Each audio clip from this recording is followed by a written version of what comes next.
everyone, I'm Donna Bush with your CIG Television News Update. The Office of Education Standards has trained its latest group of associate inspectors, boosting its team to 11 educators from Cayman Island schools and early year centers and other education specialists attended the two-day interactive course, having successfully completed their training. They will now shadow experienced team members during in-school inspections. This is the second group of trainees, said OES Director and Senior Inspector, Mr. Peter Carpenter. The idea is to build local capacity on island to support the regular program of school inspections, according to Mr. Carpenter, whose office published its annual report 2019 earlier this month. Now, candidates must meet strict criteria for selection and are required to pass a series of assessments before being sent out into the field. Well, 15 years ago this month, Grand Cayman was hit hard by Hurricane Ivan, the sixth most powerful Atlantic hurricane that caused more than $2 billion in damages locally. Earlier this week, the National Museum held the final part of a three-part speaker series remembering Ivan. Attendees heard from Mr. Tim Adam, former head of the telecommunications giant Cable and Wireless at the time. Mr. Adams spoke about many things, including how the company worked along with 911 communications. During the storm, something else happened as well. So in addition to all this with the power drama, the 911 call volume rose to a fever pitch. Because again, a lot of people were going according to the original predictions that the storm was going to miss us. And as it became more and more clear that actually, this storm's going to come here, the panic set in. And as the storm approached and the wind shifted out of the north and went more to the east, it caused the north sound to back up. The sea level differential between the east side of the north sound and the west side of the north sound was estimated, I think, somewhere around 9 feet. So people saw seawater in places where you never dreamed you'd ever see seawater, and that included parts of Georgetown, not far from where we were. And there were emergency calls going into 911. Those 5 little lines were burning up. And so in the height of the storm, good thing we had the team in there that, could do very practical things and basically rig up methods of getting them working, additional lines to little telephone handsets, additional lines to mobile phones, but they ran out of operators. So then they quickly had to train some of our team who volunteered to help 911, take some of the calls and deal with that. All that is just to say that you make a plan. But at the first moment of engagement, you better be ready to make some snap decisions to deal with the unexpected. Another speaker on the panel was Mr. David Watler of electricity company CUC. Mr. Watler, who is still with CUC, talked about many issues as well that took place before, during, and after the storm, including the dangers of generator use and what they did to alleviate those dangers to the public. Risk with hurricanes is generators, people connecting generators to their house. So what happens is when they do that, it can backfeed through the power line. So if someone connected their generator into their receptacle, that could backfeed through the transformers to these lines. And so their little generators only producing 100 volts. But these lines, our transformers, are bumping it up to 69,000 volts. So in many cases, not in many cases, but in after hurricanes, that's a real risk. And in the U.S. and in the Caribbean, there have been a few fatalities because of that. So we had to go and make sure all of our transformers are disconnected. We have to notify the public, and then also monitor all the connections from the customers to make sure that that's safe.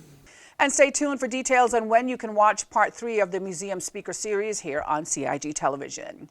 Meantime, the Ministry of Health is responding to concerns from the Centers for Disease Control and Prevention in the United States, given the recent news on multiple persons developing lung damage and the number of deaths after vaping in the United States of America.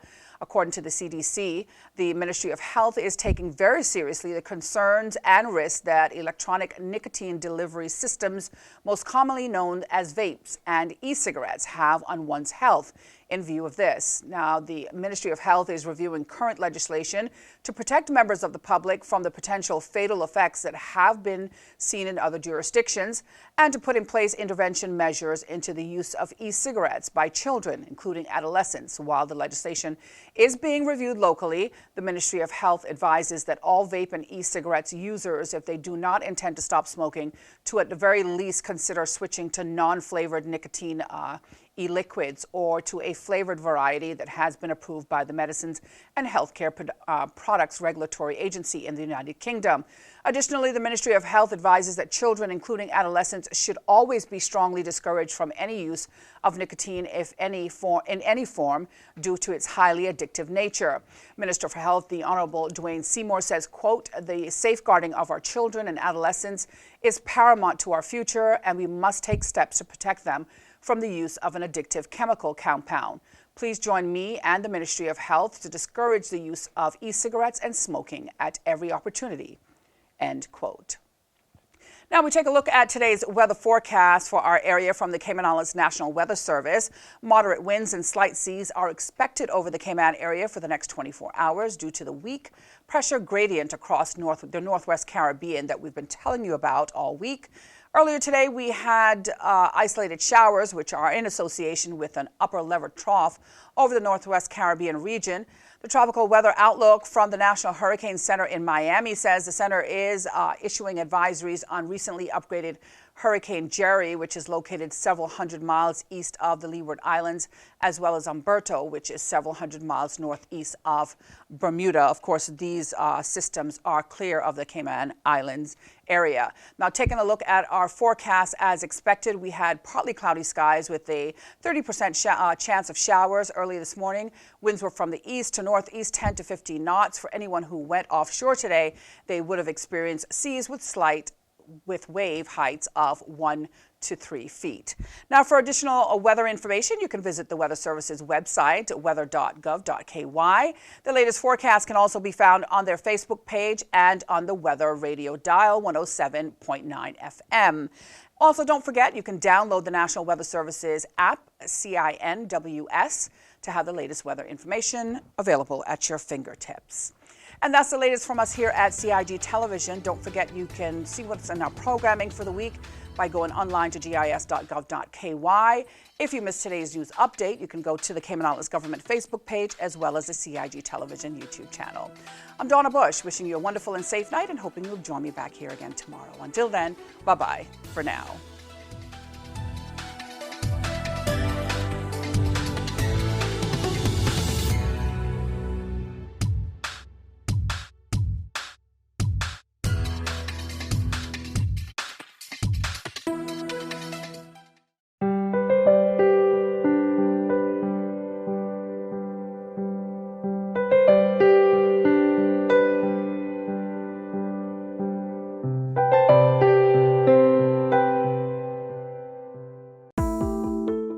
Did you know your mailing address details on your land register must be up to date in order to receive notices on new development which may impact you?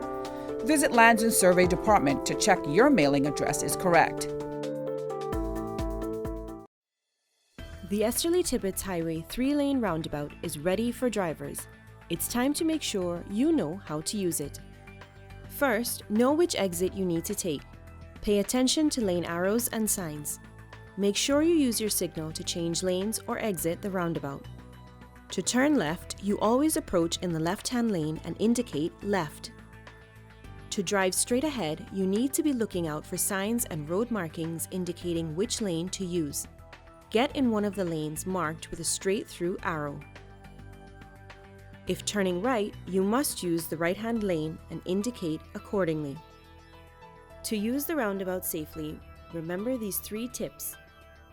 Know your exit, pick your lane, and signal to make your turn.